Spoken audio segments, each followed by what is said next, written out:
नमस्कार दोस्तों, मैं उत्सव कुमार आप सभी का आपकी अपनी YouTube चैनल उत्सव मैथ्स में स्वागत करता हूं। आज की वीडियो में हम लोग जानेंगे कि SSC MTS 7 October first shift, second shift और थर्ड शिफ्ट में मैथ के किस टाइप के क्वेश्चन पूछे गए, उन सारे क्वेश्चन को मैं यहां पर लेकर आया हूं। अगर आपको हमारा वीडियो पसंद आए तो आप हमारे चैनल को सब्सक्राइब कर सकते हैं, साथ ही साथ इस वीडियो को अपने दोस्तों के साथ शेयर कर सकते हैं। अगर आप हमारे टेलीग्राम ग्रुप में जुड़ना चाहते हैं तो उस टेलीग्राम ग्रुप का लिंक इस वीडियो के डिस्क्रिप्शन में दे रखा, आप वहाँ जाकर हमारे टेलीग्राम ग्रुप से भी क्या कर सकते हैं, जुड़ सकते हैं। वहाँ पर मैं आपको ये PDF क्या कर दूंगा, वहाँ अपलोड कर दूंगा। सबसे पहला क्वेश्चन आपकी स्क्रीन के ऊपर नजर आ रहा है। यदि किसी संख्या को 899 से भाग देने पर शेषफल 63 बचता है तो उसी संख्या को 29 से भाग देने पर शेषफल क्या बचेगा। मान लिया कि कोई संख्या क्या है x। अब इस संख्या को हम 899 से क्या किए, डिवाइड किए, तो रिमाइंडर कितना बच रहा है, ये 63 आपका रिमाइंडर बच रहा है। अब कह रहा है इसी संख्या x को जब हम 29 से भाग देंगे तब रिमाइंडर क्या बचेगा। तो ये जो 29 है ये 899 का क्या है, फैक्टर है। ये 29 जो 899 का क्या है, फैक्टर है। तो इस 63 जो शेषफल बचा है, ये जो 63 आपका शेषफल बचा, इस 63 को भी हम 29 से क्या कर देंगे, डिवाइड करेंगे। तो 29 दूनी कितना हो जाएगा, 58। 13 में से 8 चला गया 5, तो यहाँ पर रिमाइंडर कितना निकल के आ गया, 5। यानी जब उसी संख्या को हम 29 से भाग देंगे तो रिमाइंडर कितना बचेगा, 5 बचेगा। यही आपका क्या है, सही उत्तर है। नेक्स्ट क्वेश्चन कर रहा है कि राम और श्याम के आय और व्यय का अनुपात 8:11 एवं 7:10 दे रखा है। यदि उनमें से प्रत्येक 500 रुपया की बचत करता है तो उनका आय और व्यय क्या होगा। आप बताइए इनकम बराबर क्या होता है, आय बराबर क्या होता है। आय बराबर होता है व्यय मतलब प्लस जो सेविंग किया गया है, प्लस जो सेविंग किया हुआ है। इनकम जो होता है वो बराबर होता है एक्सपेंडिचर प्लस सेविंग के। यहाँ ए और बी का जो इनकम है वो आपका 8:11 है, और आपका जो व्यय है, व्यय मतलब एक्सपेंडिचर जो है वो आपका 7:10 है। तो आपको क्या बताना है, सेविंग।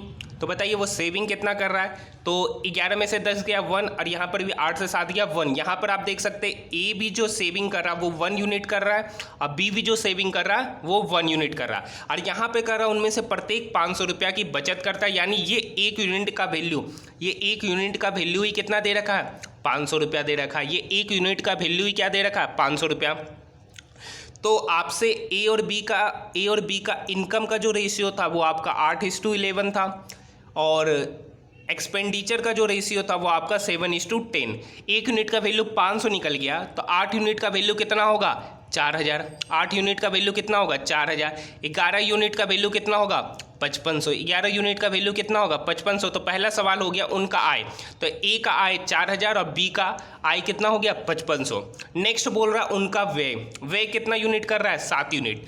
अब बताइए व्यय का जो अनुपात है वो 7:10 है। 1 यूनिट का वैल्यू कितना निकल के आया था अभी, 500। तो 7 यूनिट का वैल्यू कितना हो गया, 3500, और 10 यूनिट का वैल्यू कितना हो गया, 5000। उनके व्यय का अनुपात मतलब उनका व्यय मतलब ए 3500 रुपया खर्च कर रहा है, बी 5000 रुपया क्या कर रहा है, खर्च कर रहा है। तो आपका पूछ रहा है उनका आय, ए का आय 4000 रुपया और बी का आय कितना निकल के आया था, 5500 रुपया।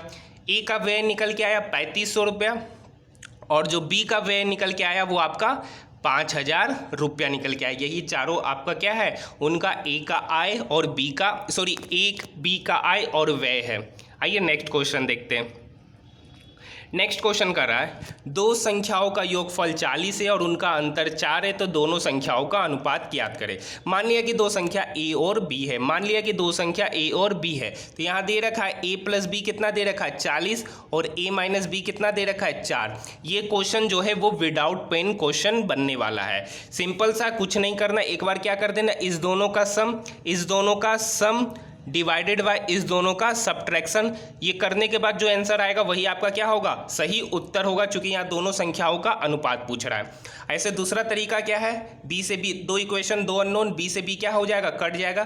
तो 2a बराबर कितना हो जाएगा, 44, तो a बराबर कितना हो जाएगा, 22 हो जाएगा। उसी तरीके से जब हम इसमें से घटाएंगे तो a से a कटेगा, यहाँ पर 2b हो जाएगा, और यहाँ 40 में से 4 जला जाएगा 36, तो 2b बराबर 36, तो b कितना हो जाएगा, 18। a आपका निकल के आ गया 22, b हो गया 18। अब इस दोनों का रेशियो लेंगे तो कितना होगा, 11:9 निकल के आएगा। यही आपका क्या है, सही उत्तर है। दूसरा तरीका क्या है, इस दोनों का सम मतलब 40 + 4 डिवाइडेड बाय 40 - 4। अब बताइए 40 + 4 कितना 44 और 40 - 4 मतलब 36।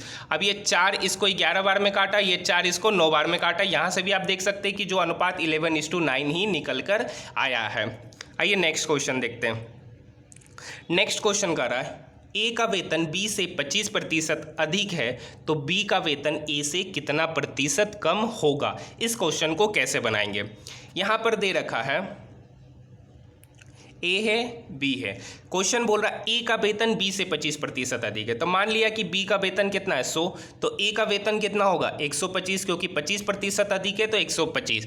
तो पूछ रहा है कि बी का वेतन ए से कितना कम है। बी का वेतन क्या 100, ए का वेतन 125। तो पूछ रहा है बी का वेतन ए से कितना कम है। बी का वेतन जो ए से कितना कम है 25 यूनिट कम है। बी का वेतन ए से कितना कम है 25। तो बी का वेतन 25 कम है कितने में 125 में। तो 25 divided by 125 Guna 100, 25 divided by 125 गुना 100। ये 25 इस 125 को कितने बार में काटा 5, ये 5 ऊपर वाले 100 को कितने बार में काटेगा 20 बार में। यानी यहाँ पर बी का जो वेतन होगा वो ए से कितना प्रतिशत कम होगा 20% कम होगा। दूसरा तरीका क्या है, जितना प्रतिशत अधिक या कम है उसको ऊपर में लिखेंगे, डिवाइडेड बाय नीचे 100 लिखेंगे।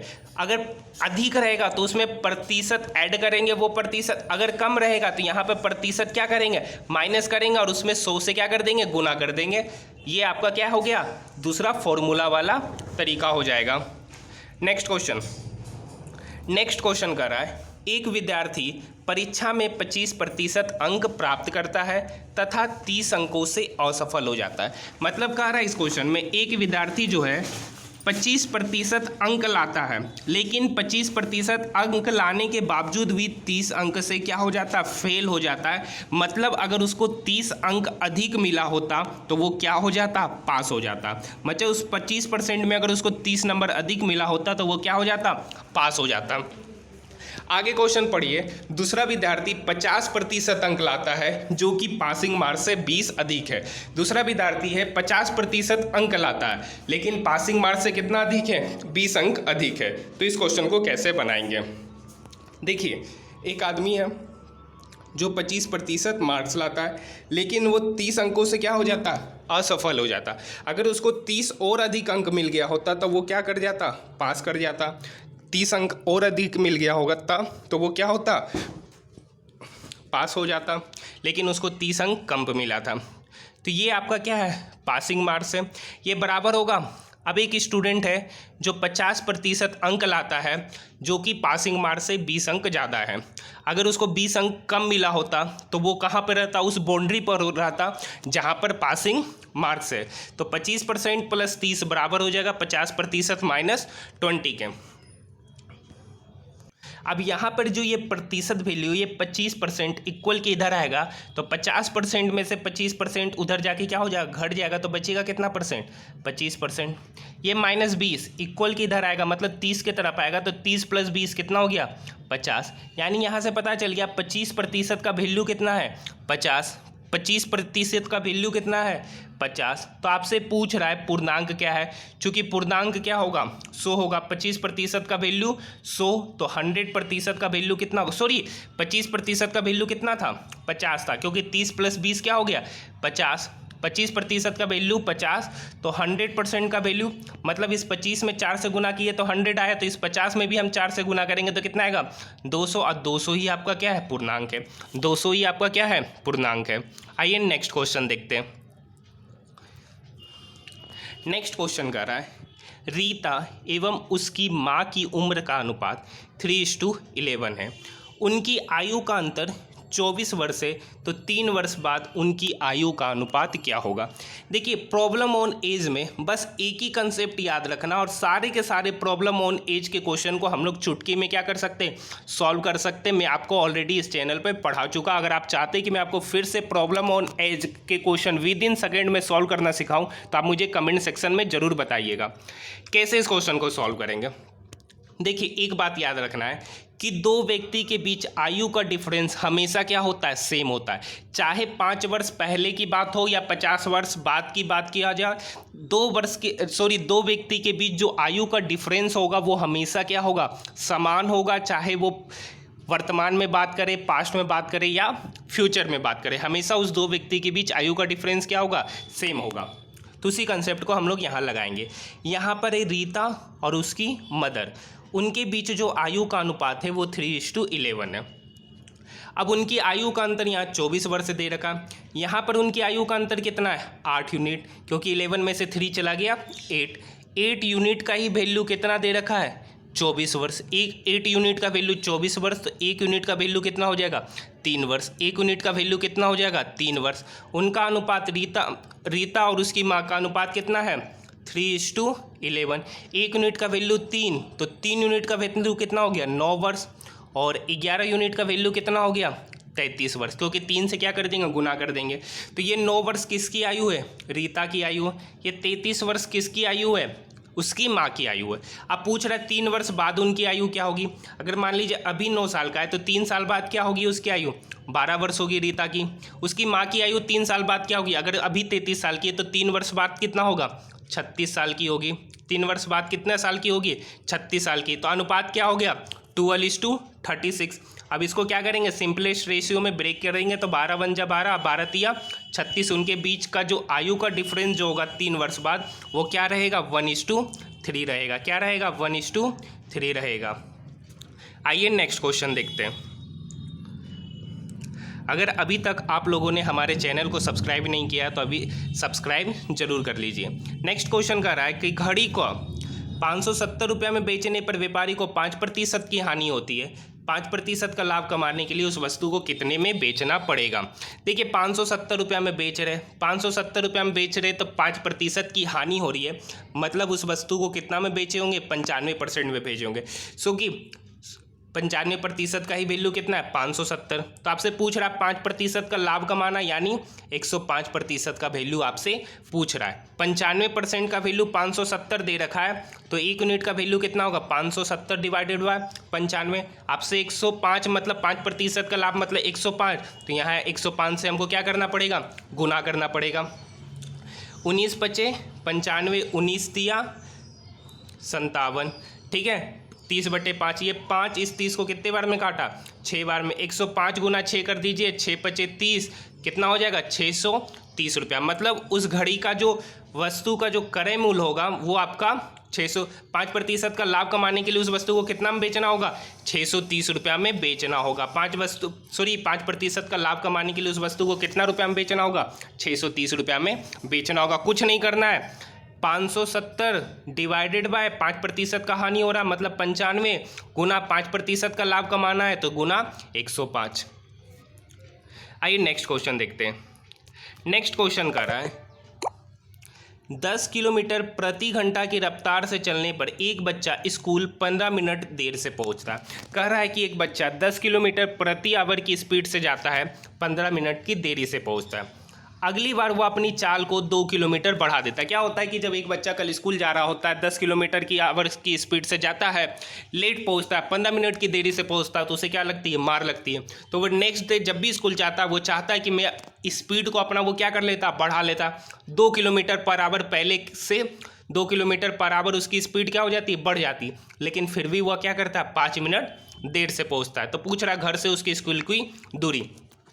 दोनों केस में बताइए, जब 10 किलोमीटर की आवर की स्पीड से जा रहा था तो भी उस घर से स्कूल की दूरी क्या है, सेम। जब 2 किलोमीटर स्पीड बढ़ा भी दिया तो भी उसके घर से स्कूल की दूरी क्या है, सेम ही है। तो यहाँ पे दूरी क्या है, सेम। तो आप बताइए जब दूरी कांस्टेंट हो गया तो चाल जो होगा वो इन्वर्सली प्रोपोर्शनल होगा समय के, चाल इन्वर्सली प्रोपोर्शनल होगा समय के। बस इसी कंसेप्ट को हम लोग यूज करेंगे। पहले जो लड़का था वो 10 किलोमीटर पर आवर की स्पीड से जाता था, अब वो 2 किलोमीटर पर आवर बढ़ा दिया, यानी पहले 10 से जा रहा था, 2 बढ़ा दिया, तो अब उसकी स्पीड क्या है, 12 किलोमीटर पर आवर। पहले थी 10 किलोमीटर पर आवर, ये उसकी स्पीड का रेशियो निकाल लेंगे तो स्पीड का रेशियो यहाँ पर निकल के आएगा 5:6। ये किसका रेशियो है, स्पीड का रेशियो है। तो टाइम का रेशियो क्या होगा, चूंकि स्पीड और टाइम के बीच में यार रिलेशन होगा इनवर्स का, 6:5। अब एक बात ध्यान रखिए, जब 10 किलोमीटर पर आवर की स्पीड से जाता है तो 15 मिनट देर से पहुंचता है। 2 किलोमीटर आवर बढ़ा देता है तो भी वो 5 मिनट की देरी से पहुंचता है। तो यहाँ टाइम का डिफरेंस कितना का है, 15 मिनट माइनस 5 मिनट यानी 10 मिनट का डिफरेंस है। यहाँ पर डिफरेंस कितना है, 6 में से 5 गया 1 यूनिट, यानी 1 यूनिट का वैल्यू कितना है 10 मिनट। 1 यूनिट का वैल्यू कितना है 10 मिनट। तो यहाँ पर आपसे पूछ रहा है 6 यूनिट, क्योंकि टाइम का जो अनुपात है वो 6:5 है। 1 यूनिट का वैल्यू 10 मिनट पता चल गया, तो 6 यूनिट का वैल्यू कितना होगा 60 मिनट। 6 यूनिट का वैल्यू कितना होगा 60 मिनट। ये जो 60 मिनट से जा रहा था उस समय उसकी चाल कितनी थी, ये जो 60 मिनट की स्पीड से जा रहा है तो उस समय उसकी चाल कितनी थी, उस समय उसकी चाल 10 किलोमीटर पर आवर थी। और उस समय उसको समय कितना लग रहा था 60 मिनट का लग रहा था। तो यहाँ पर आपसे घर से उसके स्कूल की दूरी पूछा है, तो दूरी बराबर होता है चाल गुना समय। चाल गुना समय, चाल आपका है 10 किलोमीटर पर आवर गुना समय ले रहा 1 घंटा, तो आवर से आवर क्या हो जाएगा, आवर से आवर क्या हो जाएगा, कट जाएगा। तो दूरी यहाँ पर कितना निकल के आ गया 10 किलोमीटर। दूरी आपका कितना निकल के आ गया 10 किलोमीटर आ गया। यही आपका क्या है सही उत्तर है। यहाँ तक बात समझ में आई। तो आज के लिए इतना ही, धन्यवाद।